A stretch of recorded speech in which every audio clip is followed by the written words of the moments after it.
Ladies and gentlemen, welcome to another episode of the Business Book Show. And I have on the show today one of my, professional heroes, Jack Mitchell.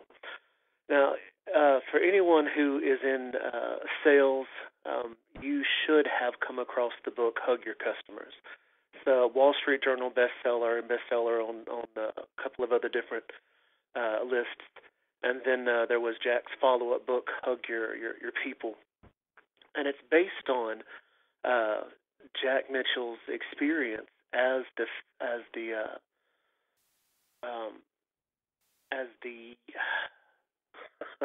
my words fail me. It's always bad for a wordsmith to lose his way.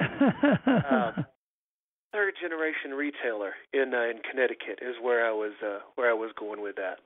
3 generations of a retailer in Connecticut, and Mitchell's they've clothed U.S. presidents, senators, celebrities, people from all of the Fortune 500.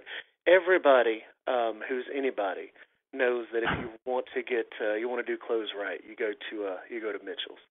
And so he took all of those years of experience, turned them into 2 wonderful books, which is how I came to meet him. So, Jack, thank you for taking the time today to talk to us about your book.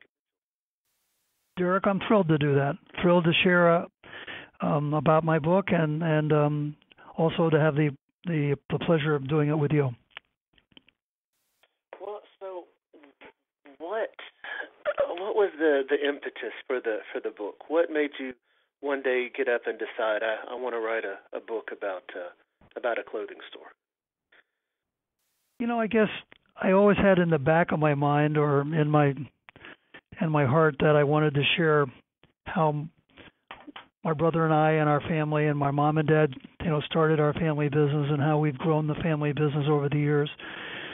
And what happened actually, it was just back in 2001. It was at the CEO Summit in our industry at the Boulders, a nice place to have a conference. And I was asked to be a panelist, not a keynote speaker in those days, to describe describe businesses. And I was one of 6.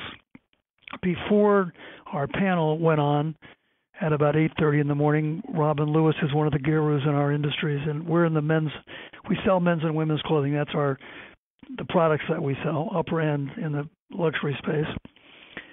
He jumped up and down, and it was the .com era. If you're old enough, young enough, or whatever, to remember that time when he got up and said, if you didn't have a sexy website, bricks and mortar stores were over in a decade. Everybody was going to be buying every bit of merchandise on the internet, whether it be a tie, a sock, a blouse, a skirt, a piece of jewelry. Everything was going to be done on the internet, and bricks and mortar stores were over. And everybody cheered. They say everybody agreed with that. There were 300 plus, more or minus, CEOs that were in the room. And then our panel came up, and we all had 5 or 6 minutes to talk about our businesses. And the first CEO, she said essentially the same thing. Next gentleman, he said the same thing.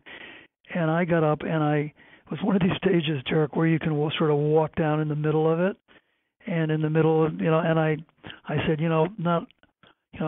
we're going to thrive, and not only survive, we're going to thrive over the next decade, because we're all about something I haven't heard anybody talk about yet.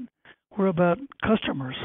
Customers for us are the absolute center of the universe, and we believe that there's a place for customers to have experiences in our stores, and they come in one customer at a time, and we know their names and their nicknames and their birthdays and their anniversary dates and their kids' names and their name of their dogs and their cats, and we know we know absolutely with our technology that we do have, and we use it to record all the sales. We know every SKU to every single the customer that we sell to, what they buy, what they don't buy. But better than that, we try to get to know. It's not just myself and my family. It's our sales associates that are on the selling floor. Everybody's in the store welcoming, like you're welcoming someone into your home. and we have coffee, which my mom and dad started in 800 square feet in over 50 years ago. I said, and they were in 800 square feet, and their mom brought the coffee pot from home to serve coffee and welcome our friends, who were, of course, our first customers, and we're still doing that today. And we just make people feel comfortable and make them feel great when they're shopping with us in our stores. And it's our seamstress tailors. They build relationships with the customers. Our buyers. How do you know what to buy unless the buyers are on the selling floor, meeting and greeting and listening to what customers are buying and why they're buying, or if somebody has a new collection, what kind of collections we should be buying, because our customers travel the world. So I just emphasize this over and over again, this personal relationships, one customer at a time, center of the universe. And then we sat down and our panel finished, and I walked off the stage, and there was these round tables, if you can just picture this, and this gentleman who was the head of Bergdorf Goodman at the time, a great store in New York City, owned by Neiman Marcus. He put his finger in my face and he said, "Jack, the next thing you're going to tell me is you and your employees actually hug your customers." And I closed my eyes and I saw my brother Bill, who is actually in the next office here in a minute. He just came off the selling floor. And I can hear him, and my brother came out of the womb hugging, literally bear hugging. I saw a gentleman who just retired after almost 50 years working at Richards, our store in Greenwich, Connecticut, which was our second store. Frank Alagi, who was hugging. In fact, today somebody told me Matt Lauer today on the Today Show was talking about Richards and Frank and all the people that he's been with and been clothing him over the years. So whether it be Matt Lauer or Al Roker before Al lost all that weight, and I said, doesn't everybody hug their customers? And I realized, just like that, Derek, that not everybody does hug their customers. And then I said, what's a hug? A hug is it's a metaphor. Yes, it can be a bear hug, but it's a metaphor for any tiny act or deed, that actually touches the customers. I began to think that way. And then my 8 minutes or 6 minutes or whatever it was, and my reaction to this gentleman, I said to myself, gee, maybe I could be a speaker, because at the time I was 64 years old. And I was saying to myself, my brother Bill and I had always wanted, and we were in the process of completing it, gifting the equity in the business and the real estate we own, building here in Westport, we own a building in Greenwich. And then we subsequently have stores in San Francisco. We have a store there, the real estate. And we had gifted all this to our sons. We have 4 sons. My brother has 3. And they were in the family business, all of them helping run the family business. And so I thought, well, what was I going to be doing, 10 years hence? And I said, maybe I could be a speaker. And that sounded great. So because they asked me almost a week later, would I be a keynote speaker at the next meeting, which was for all the menswear, and I said, sure, I'd love to. And that I began to say, what was I going to talk about? And one of my sons said, Dad, remember you mentioned what Ron said about hugging your customers?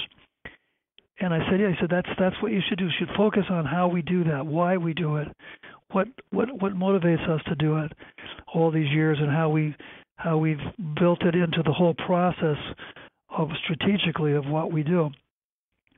And so I did that. And that turned out to be everybody loved my speech, candidly, without sounding with some humility. And then all of a sudden, I contacted the Washington Speakers Bureau, and I said I'd like to be speaking on this hug your customer idea, personalizing customer service the Mitchell way.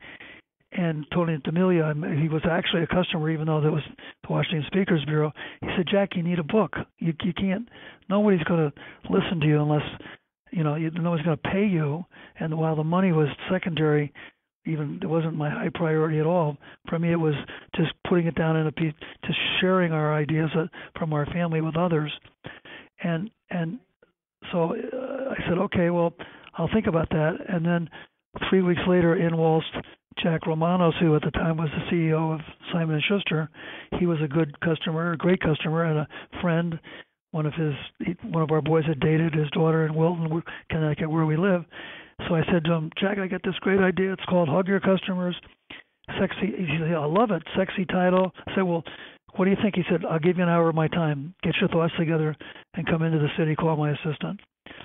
So that's what I did. And I called and I made my little presentation. I'm dyslexic, so it was hard for me to write it all up, but I put some notes down. And he brought out Fred Hills, who was his editor-in-chief at the time, and they both loved it. And so that's what happened. While he didn't buy the book, I eventually, Fred said to me, Jack, you're not going to write this book yourself. You need help, don't you? I said, of course I do. I said, I'm a retailer, not an author, not a writer, but I went to graduate school. But of course my degree, would you believe, is in Chinese history. I have a master's degree in Chinese history from Berkeley. But I can write. I can, but he said, and he said, I'll find far from home. Right. He said, I can, I'll find you a collaborator or a ghostwriter. I said, great. And he found Sonny Kleinfield, who has been my I call him collaborator on my two books, and I've written a couple more that hopefully will be published so someday. And I have the ideas. I dictate them up, I write them up, and then he's captured my voice and he makes them sing. And it became a second career for me. I've done the book, as you well know, has sold several 100,000 copies. And then the second book came along because everybody asked me, how do you find these people that you talk about? Because one of the paradigms in my book, which is that I'm sure remember, is very simple. Most clothing stores like ours, which are great ones, Neiman's, Barney's, Saks, Nordstrom's, even Nordstrom's, they're best. They're really product oriented more than they are service oriented, and they very rarely talk about their people. Well, I flip it around and I say it's all about great people. We have to have good people that we can educate and train, and then they become really excellent in whatever they do. They be tailors or seamstresses or sellers or buyers, and then they deliver this personalized service. And then, by the way, we have the finest products in the world. We try to for our customers. But if you wake up and you're part of Nordstrom, part of Neiman Marcus, you wake up thinking product. What's selling today? What's the most fashionable part of? And then you think, Neiman's gives personal service, but that's not their. It's not their driving force. Not in their DNA first. That's my opinion anyway. And then of course they very rarely talk about their great people, where we're all about great people, because you don't give personal service in a vacuum, Derek. Obviously you give it through great people. And so I wrote about all that, and the book sold a lot of copies. As I said, I've done over 200 motivational speeches throughout the country and the world on my book, with companies like Merrill Lynch and Starbucks and Nike and many different other places here. I did them in South Africa. I've done them in, all over the world. And I love it because it's been a sort of a second career for me. And then I also enjoy it because I learn something every time I do a speech. I get to meet the top people in the company, and then I learn what's happening, what's new, what's exciting, and I bring that back to our family business. I could go on. I don't know what else you'd like to ask me on it, but to me it's been a wonderful journey. It's changed my life, and I still wake up thinking what I'm going to be writing and doing. I've written a book on even a more of a interesting book on selling, the whole process of selling, that I'm negotiating now with publishers. But I still love my day job. I'm on the selling floor, on busy times and on weekends, Saturdays, here in Connecticut. And when the stores have grown from this little 800 square foot store in 1958 when my parents were in their mid-50s to now we have 8 stores: Westport, Connecticut, Greenwich, Connecticut, Richards, Huntington, Long Island, Mitchell's of Huntington, San Francisco, Wilkes-Bashford out of bankruptcy in 2009.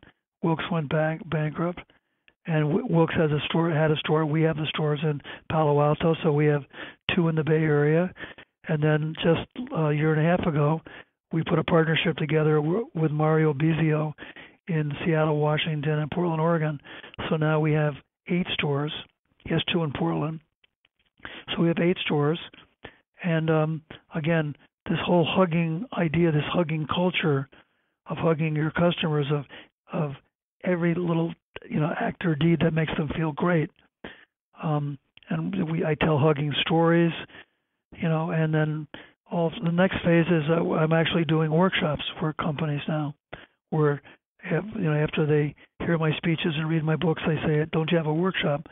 And I've teamed up with a company called the New Haven Consulting Group, and we're partnering to do workshops. We're just in the early phases of that, but I dream it will be a good-sized business, because I think companies are, especially in today's day, because business in the retail side, it doesn't have to be retail; it could be any business that has customers, but they need specific things to help them educate their associates to really personalize the relationship with each and every customer. How do we do that? So that's sort of the background. Go ahead. I'm sorry. So, no, I'm open for your comments, and you've read my stories, but what do you think? Well, talking about stories, one of the things that I love about Hug Your Customers is that, Jack, you could have written a book that was quite, prescriptive. This is how you do this. This is how you do that. These are the computer systems that you have in place. But you didn't. Your whole book is this wonderful collection of relevant stories and anecdotes, and put together quite well. But what I love is just in those stories, your reader is able to connect with you. So it's not just reading this book that has this information on how to sell better and how to give the customer a better experience. But you tell a story, and in that story, they get the inspiration for having that as a goal. But in doing so, they get to connect with you as an author. So I imagine, just like, for us, this is the first time that you and I have ever spoken. Right. Over the phone. But yet I feel like I know you. I've read about your sons. I remember the story about your parents, and you were talking about your mom and the coffee pot. I remember that, out of the book. Those little details, that's what makes your book so rich, so memorable. Thank you. It always makes me feel great when I hear that, because it's. I believe stories. From the very beginning of time, I think people that tell stories, they relate. If they have to be genuine. This is the big part, and you picked up. Every story I have is for real. My opening story, actually, in my Hug Your People book, was generated because every time I do one of these speeches, before I wrote Hug Your People, they would say, even though I put it in my Hug Your Customer book, this idea of, it was called The Big Secret. That was a whole part or chapter part that I had, because that was about people. But they would say to me, how do you find these people? How do you hire them? How do you do this? And I was thinking about maybe emphasizing that in a second book. And my assistant at the time, but very rarely these days do we get real letters, right? Everything's email or texting, even in 2008 and 2009. But my assistant put some a 8-page calligraphy letter in green calligraphy from a woman named Sarah Butterfield, who I changed her name in the book. And she said in this letter to me, I read it on a Sunday. She put my mail together on a Saturday night, and I read it on a Sunday. I said, if everything you say in your book, I just read your book, Hug Your Customers. And she said, if everything you say in the book, I want to work for you and your family. Because where I am, I sell $1,200,000 worth of shirts and ties.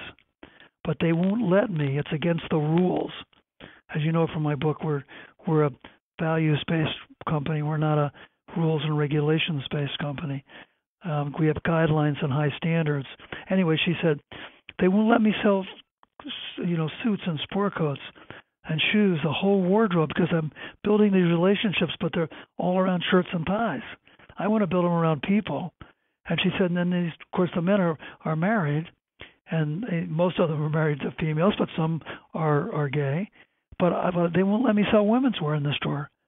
And these rules. And she said, I'm a single mom. I'm in New York City, but I need to be able to I want to grow my business. I want to grow myself. And you know what I did, Derek? What do you think I did on a Sunday? I picked up the phone and I called her. Right? When I called her, and then she came up the next week. She lived to our Greenwich store, Richards in Greenwich, which, by the way, started. We bought it in 1995. And it was across the street in 8,000 square feet. I was doing about $9 million in 8,000 square feet, which is even in those days a nice number. And we moved it across the street to 27,000 square feet, and put women's wear as well as men's wear.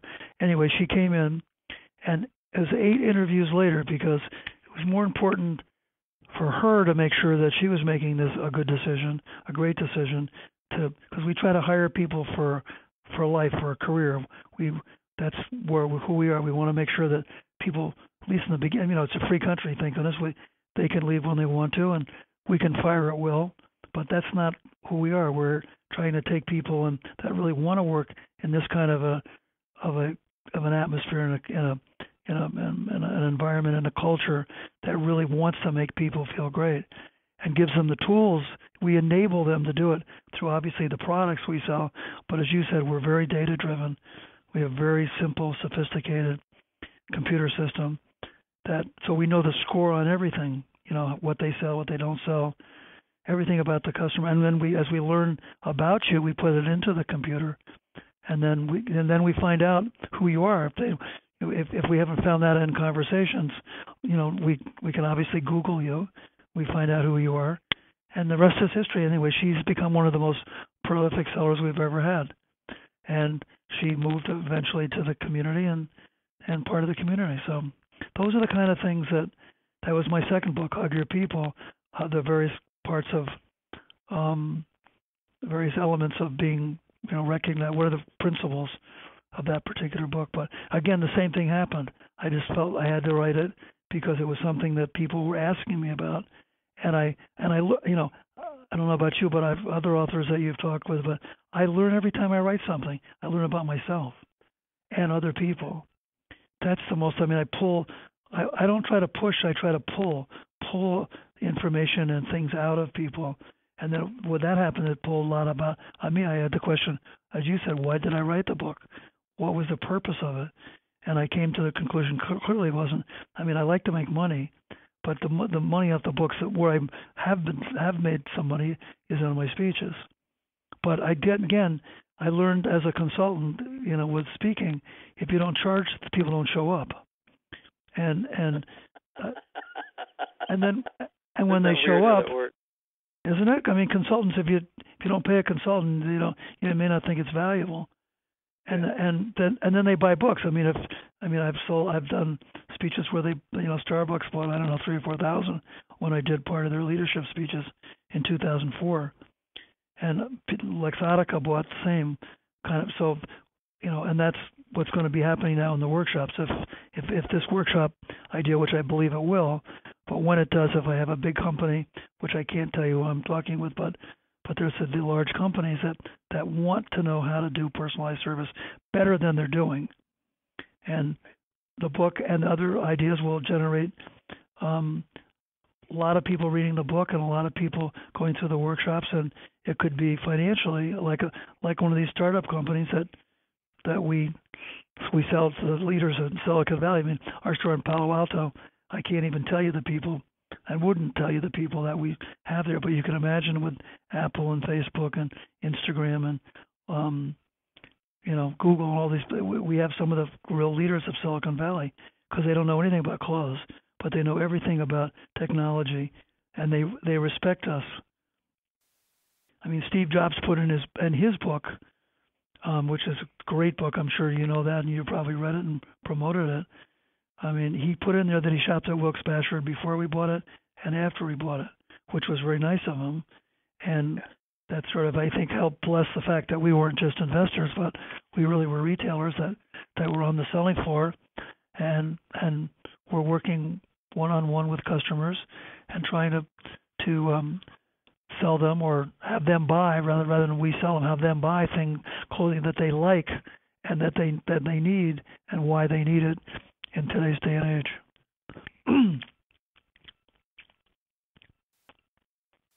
Yeah, can we rewind for just a little bit? Earlier, you were Sure. talking about whenever your publisher asked if you wanted to write the book or if you wanted to work with a collaborator, and you said yes. So then he connected you with Sonny Kleinfeld.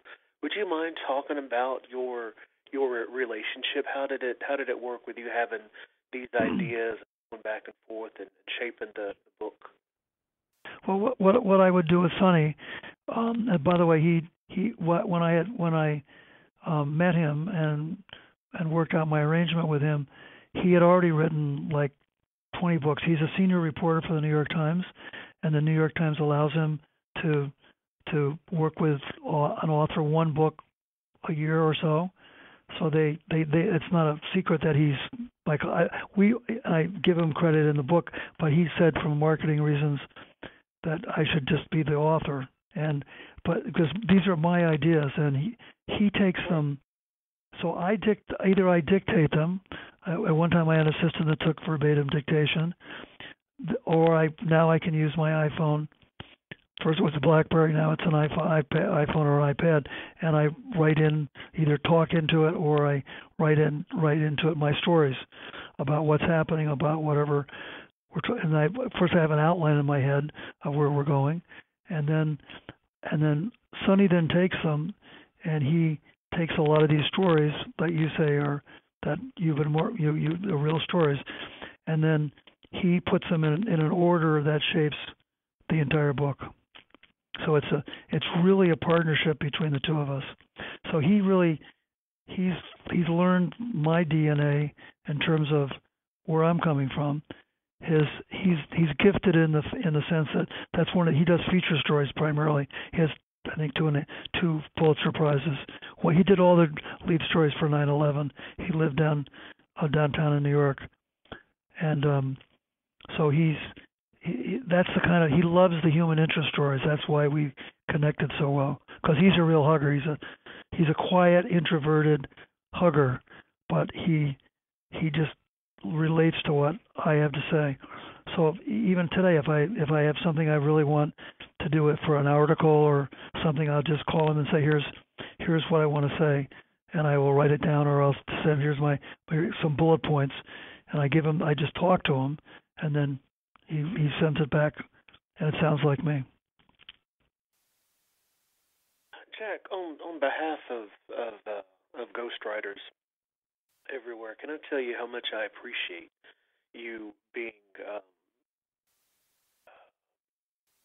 so forthright about that relationship? I think that too many people have, whenever they hear ghostwriter, they think of one person writing the book and someone else getting all the credit, and that's not really professional ghostwriting. That's really just being a fraud. What Right. you've described is what professional ghostwriting is, where it is a collaboration, where someone who has the skills, someone who is a professional writer, comes together with Right. someone who has the ideas and the experience and the expertise, the person who is the author, and captures their ideas and their voice in the unique medium that is a book. That's ghostwriting. Well said, Derek. Exactly. Thank you. I appreciate that. But again, I am a storyteller. In fact, I have my kid with my wife. Candidly, my wife and I have been married 57 years, so it's worked out pretty well. Congratulations. Wow. And we have 7 grandchildren. 4 in college, 1 just graduated. Because we're working on the 4th generation for our family business. But anyway, she says, Jack, tell me the end of the story. Tell me. Don't. I don't need the whole story. Just tell me the punchline. Because she's very analytical, very data driven, very detailed oriented, and she's an introverted thinker. She's not an introvert, but she's an introverted thinker. I'm an extroverted thinker. I get my energy by talking, and then by writing. If I talk it out, then I write it down, and something comes up that may be new or different, or that I really believe in strongly, then I write it down. And I'm blessed now with an assistant that while she doesn't take verbatim dictation, if I talk it, she just sits at the computer and types it up. And we've been working out for 5 years. She's probably even listening to part of this. She's in the next office. She's just she knows me and I know her, and she'll say time out, and then she can also, like Sunny, she can we call it clean it up a little bit. Just put it in a little bit better phrase, not phrasing it differently, but making sure that, because she knows me well enough, that what I really mean by this story or that article that we're working on, or if I'm, by the way, I do a hug of the week story. This is you like the stories, because of how the book has influenced people here. You can imagine we have to live up to the hugging culture. So everybody makes mistakes. From my book, I say I love mistakes. So we all make mistakes. But when I wrote the book, now all of a sudden, if we don't execute the extra mile and do something extra for the customer that makes them feel great, then they say, well, you wrote the book. Where's this hugging stuff? So I write a hug. So every week on a Sunday, or before, usually between Amy and I work on just emails on a Sunday, I will find a story, or she will, but most of the time I will. People will send them to me from these 8 stores of something that was important to do, and that happened. And I mean, a story that isn't in my book, just to give you one this is a story of gentleman that is one of the top hedge fund men in the world, and he's flying in his plane somewhere over this great country, and like in Montana, all of a sudden, and he gets this call from his assistant that he has to be in Los Angeles for a CNBC article, news thing, a very important that he wanted to do, been asking to do, and it came through. But he has no suit, he has no sport coat, he has his casual clothes. So we have his measurements. He's the kind of person that doesn't really like to come into the store. We go to his office to fit clothes and so forth, but we have his measurements, and he's a 42 long, I think, something like that, and he buys Xenia clothing. So we tried to, and he wanted what he always likes, just basic clothes. So we had either a blue suit or a blue striped suit. We didn't have one in Connecticut, but he needed this for an interview. It was like 2:00 in the afternoon. He needed it for tomorrow, for the next morning in Los Angeles. Anyway, long story short, we found one. We had one in Wilkes-Barre in San Francisco. We did the tailor Antonello, who's been there for 20 years. He did up the alterations based on got the shoes, got the shirt, the tie, the whole 9 yards. Jeff Gorelick, who's in charge of our stores in California, he got in an airplane, flew down to Los Angeles, and at 10:00 had the suit ready, the concierge, and the man got on the CNBC and made was pleased as tickle pink. And I can't even tell you who he was, but you can imagine. But it doesn't really matter who he was. We would do it for anyone. That's always the point of the stories. Yeah. And I mean, we did one yesterday. It was in my last hug of the week this Sunday. Our store Mario's, somehow they forgot to put a polo shirt in to one of their top customers who was headed to, I think, Hawaii or somewhere in Mexico, the South. And we had a layover in San Francisco. And Jeff Grelick got in his car, drove to the airport, and gave him this polo shirt that we had. We had a similar one in San Francisco, so he could take this polo shirt. For some reason, it was very, very important to him. And so we do those things. That's hugging your customers. That's who we are. But for me, it's, then I get the response, but everybody sees that. I send it to the 405 people that work with us through emails. So, I mean, this book, the first book that you wrote, it's been this catalyst for, maybe not for change, but maybe it's been the accelerator for launching this second career of yours, for having You know, it's one thing to have a culture inside of one store or in one geography, but whenever you start having geography, uh, whenever you start working in geographies, having multiple stores and people in multiple geographies, having that adhesive culture gets a little bit harder. So, but between the book and then the things that the book has launched, it sounds like it has been this. I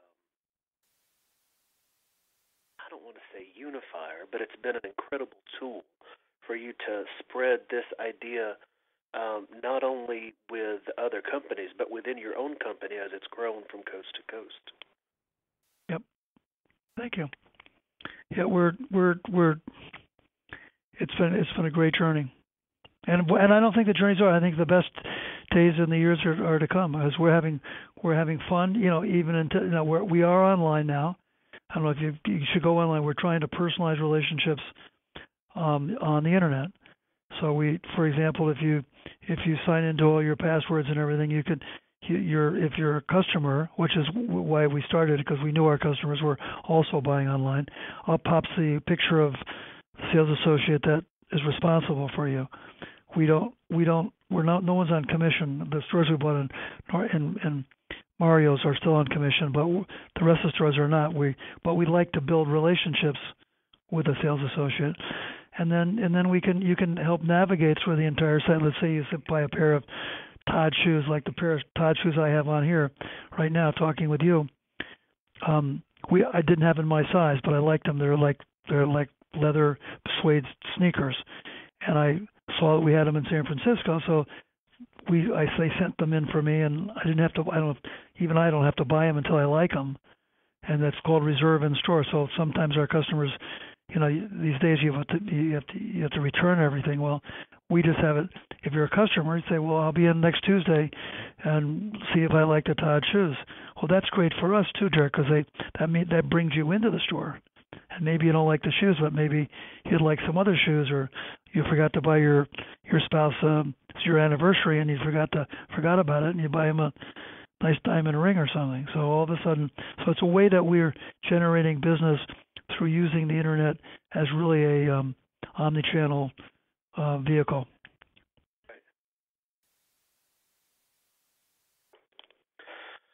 Well, Jack, before I let you get back to any of your many endeavors, plus keeping up with 4 and 7 grandchildren, are there any parting words of wisdom or advice that you'd give to people who are thinking about or trying to write a business book?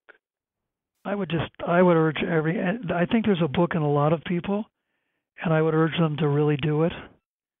It's a wonderful experience to write a book, and it isn't as difficult as I think a lot of people think.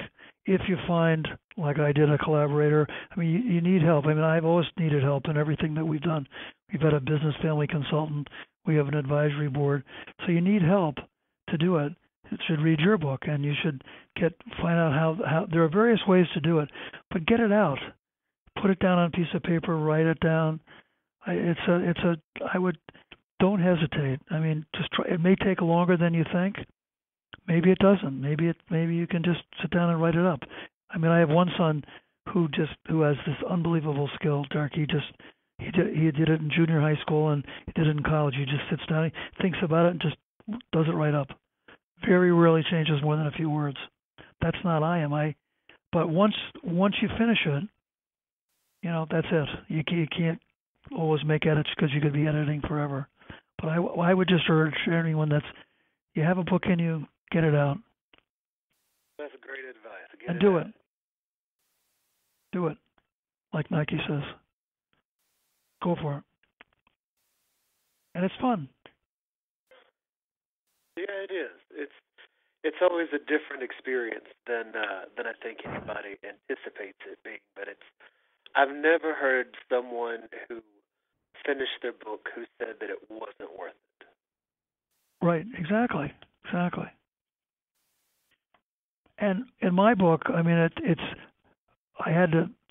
people have said to me, and I think it's true. I mean, I have to hug myself first. That sounds, chauvinistic or too self-centered, but you have to have confidence that you can do it.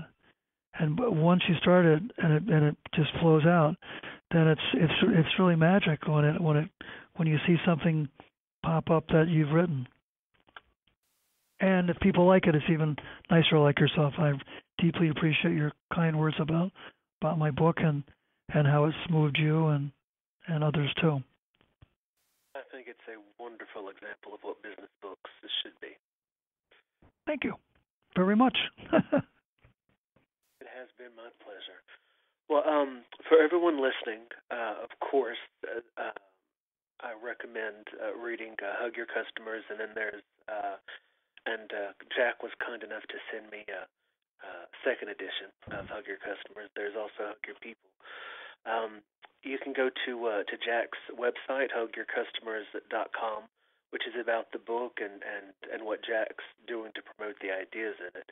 But at the same time, do yourself a favor and go to Mitchells.com, which is the umbrella under which all of their stores sit. And there are some great videos on there and some other resources and ideas, and you get a real sense of the business that's behind these books.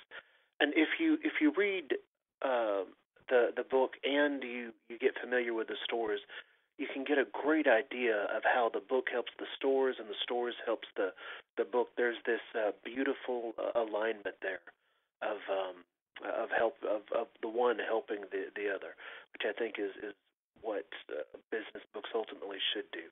They should be aligned with whatever your strategic goals are.